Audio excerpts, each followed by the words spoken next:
भी मतलब एक साथ है दोनों में महाराष्ट्र के बाहर का पक्ष है, दोनों भी एमआईएम और वो एमआईएम का यहाँ अच्छी तरह से एक खासदार और कुछ नगर सेवक भी है, दोनों का इकट्ठा दो विधायक भी है। हाँ, दो विधायक में तो इकट्ठा आकर कुछ सोच है आपकी कि महाराष्ट्र में राजनीति का दोनों इकट्ठा एक साथ आकर कुछ नहीं, अभी तक तो ऐसा कोई बात नहीं हुई।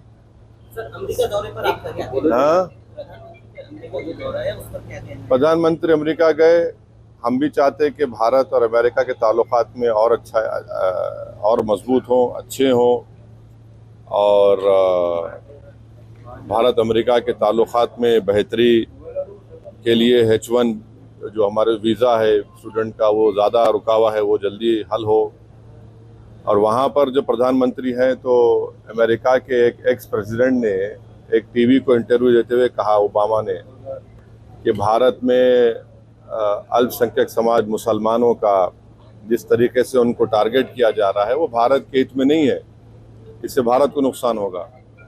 तो ये वो बराक ओबामा है जिसको हमारे देश के वज़ीर आज़म प्रधानमंत्री ने वो फेमस सूट पहना था जिस पर उनका नाम लिखा हुआ था, अपने हाथों से चाय पिलाई, और वो खुद आज ये बात कह रहे हैं। और दूसरी बात ये कि भारत के प्रधानमंत्री ने 9 साल में उनके प्रधानमंत्री के टेन्योर में पहली मर्तबा, जैसा आज हम खड़े होकर आपके सवालात का जवाब दे रहे, वैसा उन्होंने सवाल लिया। वरना उन अक्सर क्या करते, अपने पसंद के एंकर्स को बुला के इंटरव्यू दे देते। तो कोई उनसे पूछता आपको आम खाए पसंद है क्या, कोई पूछता उनसे आपके ने बटवा है क्या। तो उस सवाल जवाब में प्रधानमंत्री ने कहा कि भारत में डिस्क्रिमिनेशन नहीं किया जाता अल्पसंख्यक समाज मुसलमान से। तो हम भारत के प्रधानमंत्री अभी तो फॉरेन टूर पर हैं, उमूमन नहीं उस पर तबसरा करना चाहिए, मगर मैं कर रहा हूँ, क्योंकि मणिपुर में 300 चर्चेस को जला दिया गया, वो डिस्क्रिमिनेशन नहीं है। मणिपुर में पुलिस एकेडमी से 50,000 से ज़्यादा एमुनेशन गोलियां चोरी हो गई, 4,000 ज़्यादा हथियार लूट के लेकर चले गए, वो डिस्क्रिमिनेशन है। क्या डिस्क्रिमिनेशन नहीं है कि CAA का कानून मोदी सरकार ने बनाया सिर्फ रिलीजन की बुनियाद पर, डिस्क्रिमिनेशन की निशानी है। तीसरा डिस्क्रिमिनेशन की निशानी यह है कि आपने मौलाना आज़ाद फेलोशिप को बंद कर दिया। हमारे अल्पसंख्यक समाज के बच्चे अपना फेलोशिप कर पाएंगे ना PhD कर पाएंगे। आपने प्री मैट्रिक स्कॉलरशिप को रिस्ट्रिक्ट कर दिया, और गौ रक्षक जिसको चाहे पकड़ते हैं, जिसको चाहे मार देते हैं। वो डिस्क्रिमिनेशन नहीं है क्या? ये डिस्क्रिमिनेशन है यहाँ पर। ये सबका साथ, सबका विश्वास, सबका विकास, सबका प्रयास, ये बहुत अच्छा है, डायलॉग अच्छा है, मगर ज़मीन पर तो कुछ दिखता ही नहीं है ना। और फिर डिस्क्रिमिनेशन की मिसाल सबसे बड़ी है कि बीजेपी के पास 300 MP है, एक मुसलमान MP नहीं है, एक मुस्लिम मिनिस्टर नहीं है। ये डिस्क्रिमिनेशन की मिसालें आपके सामने रख रहा हूँ मैं। और हम उम्मीद करते हैं कि प्रधानमंत्री आप लोगों से तो खुल के बात करें ना। ऐसा एक ओपन प्रेस कॉन्फ्रेंस प्रधानमंत्री कर लें दिल्ली में, एक 50-60 जर्नलिस्ट को बुलाकर, तुमको जो पूछना है पूछो प्यारे, दिल खोल के पूछो, मैं आज जवाब दूंगा। विदेश में जाकर देते, यहाँ देने, भारत में देने से उनको इतना क्यों पिछड़ जाते हो? जिस तरह सेंट्रल जांच एजेंसियों की कार्रवाई हो रही है उस पर क्या कहना है? हो रही जांच, क्या बोल सकते हैं, सब देख रहे हैं। चलिए बस हो गया, हो गया। साहब आप बताइए कि जैसा अभी इम्तियाज सर ने बोला है कि हमें बुलाइए, नहीं, अब मेरे बाजू खड़े रहे कि इम्तियाज साहब बोले बात से, फिर अब क्या है उसमें? तो आपकी राय बताइए सर। नहीं, राय क्या है भाई, मेरे पार्टी के MP है। आपको क्यों बुलाया नहीं है? आपके ऊपर विश्वास नहीं है, ऐसा इनका कहना है। मेरे को नहीं मालूम, आप उनसे पूछो।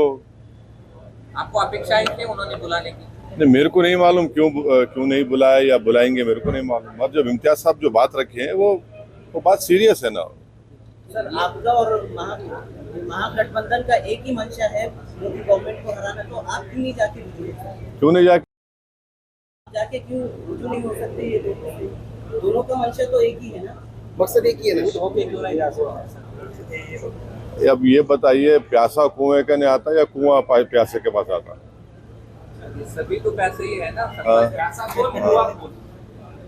सबसे ज्यादा जब से भाजपा की सरकार बनी है, सबसे ज्यादा अगर किसी को मार्जिनलाइज किया गया, एलिनेट किया गया, सबसे ज़्यादा डिस्क्रिमिनेशन किसी से हुआ तो वो दलित, आदिवासी और मुस्लिम समाज को किया गया।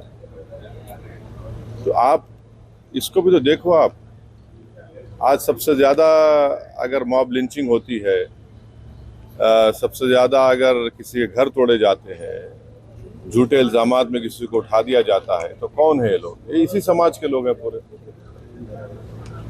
तो इसमें अगर आपको बीजेपी को हराने का है तो आपको एक एजेंडा बनाना पड़ेगा। क्या है वो, कैसे आगे बढ़ेंगे आप? सवाल मेरा नहीं है ना, सवाल असदुद्दीन ओवैसी का नहीं है। सवाल ये है कि आप इन चीज़ों पर गौर करो। आप सर सब अपनी अपनी राय रख रहे हैं, आपकी क्या राय है बीजेपी को हराने के लिए? आपका क्या स्टेटमेंट? जो 21 साल से नहीं हरा है वो यहाँ हरा दिया ना औरंगाबाद की जनता ने। इससे बड़ा एग्जाम्पल क्या होगा आपको? सर, कुछ दिन पहले प्रकाश अम्बेडकर जी औरंगजेब के देखिए, एक बात सुनिए, मैं बाड़ा साहब की बहुत इज्जत करता था और करता रहूंगा। वो गए हैं। अब उसका और सब्सटेंशिएशन बाड़ा साहब खुद कर सकते हैं, वो खुद कर सकते हो, काबिल हैं अपनी बात रखने के लिए। पिछले कुछ दिन से महाराष्ट्र में इसी मुद्दे पर लेकर राजनीति चल रही है। कोल्हापुर या संगमनेर इस जगह जो घटना घटी है, अभी ये मुद्दा सामने इलेक्शन के सामने ज्यादा आने की नहीं, देखिए हमारा बोलना ये है कि आप जो है, जैसा अनलॉफुल एक्टिविटीज प्रिवेंशन एक्ट का शेड्यूल है, उस शेड्यूल में 44 ऑर्गेनाइजेशन बैन है। तो हम इन तमाम लोगों से अपील कर रहे हैं कि भैया आप सत्ता में हैं, आप लोग फोटोज के भी एक लिस्ट बना दो। ये फोटो जो रखेगा उसको जेल को भिजा देंगे यूएपीए में। फोटो की लिस्ट बना दो आप, अच्छा रहता ना। ये फोटो नहीं रखना चाहिए, गोडसे की रख सकते, आपटे की रख सकते, मगर इनकी नहीं रख सकते या इनके रख सकते। आप एक फोटो की लिस्ट बना दो, अच्छा है ना। लिस्ट बना दो, उसको बोलो जो एक फोटो रखेगा उसको हम यूएपीए में डाल देंगे। क्या बोल सकते? कुछ प्लान है ऐसा लग रहा है क्या ये सब चल रहा है तो इलेक्शन के सामने? हमारा मानना यह है कि ये सब तमाम चीज़ें जो हो रही है, हम महाराष्ट्र की पुलिस डिपार्टमेंट से और महाराष्ट्र की ब्यूरोक्रेसी से अपील कर रहे हैं कि आप महाराष्ट्र में लॉ एंड ऑर्डर स्थिति को बिगड़ने से बचाइए। पॉलिटिकल पार्टी सत्ता में आएंगे, चले जाएंगे, मगर लॉ एंड ऑर्डर बरकरार रहना चाहिए। जो डेलिब्रेट तरीके से इस तरह से हरकतें की जा रही हैं वो ठीक नहीं है महाराष्ट्र के लिए। सर, तुम्हारे मित्र केसीआर बीआरएस में आने के लिए महाराष्ट्र में बीजेपी और कुछ बड़े नेताओं को ऑफर कर रहे हैं। अभी नाम आया है कि पंकजा मुंडे जो बीजेपी सीनियर लीडर है, उनको भी आइए, हम आपको मुख्यमंत्री का उम्मीदवार बनाएंगे, ऐसे ऑफर है। नहीं, पंकजा मुंडे को तो 2 साल पहले इम्तियाज साहब बोले थे। 2 साल पहले बोले थे उनको, वो समझ रहे नहीं उनको।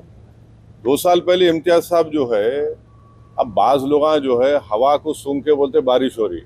इम्तियाज साहब पहले ही बोलते देखो ऐसा होने वाला है। 2 साल पहले इम्तियाज साहब बोले थे उनको। आप खुद कैरी कर रहे थे ना उसको।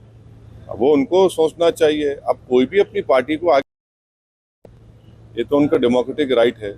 आप भी बुलाएंगे सीएम के उम्मीदवार बोलते उनका नाम? किनको? पंकजा। अरे भाई 2 साल पहले इम्तियाज साहब उनको बोल चुके हैं ना। 2 साल से इम्तियाज साहब उनको बोल रहे हैं कि समझो बात को। मिले भी ना आप उनसे एक मर्तबा, मिलके भी बात किए। अच्छा, मिलने के बाद कुछ अब वो डिटेल ये बोलेंगे। जो हज के लिए गए हैं उन्हें काफी सारी परेशानी हो रही है, लेकिन मरकजी हुकूमत इसे नजरअंदाज कर रही है। बिल्कुल, हज कमेटी के इंतजामात बहुत बदतरीन हुए हैं। हज कमेटी के इंतजामात सबसे ख़राब हुए हैं और ऐसा कभी माजी में ऐसा कभी नहीं हुआ है कि हाजी जाकर परेशान है और हाजी की लिफ्ट जिस होटल में या जिस बिल्डिंग में खड़ा गया, लिफ्ट गिर जाती है और दूर दूर खड़ा कर दिया गया। ये बात सबको मालूम कि जितने हाजी भारत से जाते हैं उसमें ज़्यादा ज़ईफ़ बुज़ुर्ग लोग होते हैं, उनको अब दूर दूर खड़ा कर दिए। और ये जो अगर कोई औरंगाबाद से जाएगा या कोई दूसरे शहर से जाएगा तो उससे आप 70,000 80,000 बढ़ के ले रहे। किस बात के ले रहे आप?